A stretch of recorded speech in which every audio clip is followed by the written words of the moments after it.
जे आजकालचे काय झालंय माहितीये का, दिखाव्याची भक्ती झालेली आहे. हम्म. एखाद्या गुरु 5-6 वर्ष त्या गुरुकडनं सगळं शिकून घ्यायचं का, नाथ संप्रदाय काय आहे, हे काय आहे, ते काय आहे, आदेश कसा उठवायचा, शंभू आदेश काय आहे, नाथ संप्रदाय गेल्यामध्ये साधू लोकांच्यात गेल्यावर कसं बसायचं, कसं उठायचं, हे एखाद्या गुरुकडनं शिकून घ्यायचं आणि त्याच गुरुला पाठ करायची आणि दुसऱ्या गुरुकडे जायचं आणि मग त्या गुरु समोर असं दाखवायचं का तो खूप महान आहे, सगळं येते. खूप याला सगळं येतंय.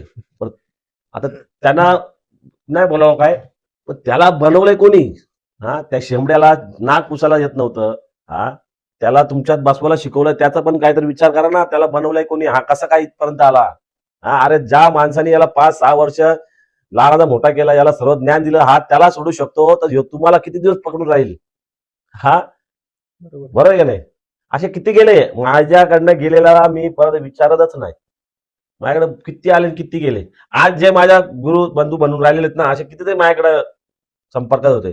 पण मी माझ्या गुरूंकडे पाठवलं, बोललो माझ्यापेक्षा ते श्रेष्ठ आहेत, तुम्ही त्यांना भेटा, त्यांच्याकडून ज्ञान घ्या. मी लगेच ओळखतो की माणूस आपल्याला जरी आपल्या याच्यावर बसला तरी हा माणूस नंतर दुसरीकडे जाणार आहे.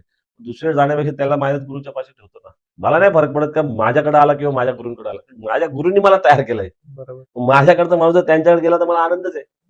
मला नाही दुःख होत का मला कोणी छोटा समजतोय किंवा त्यांना मोठं. ते आपल्यापेक्षा मोठेच आहेत.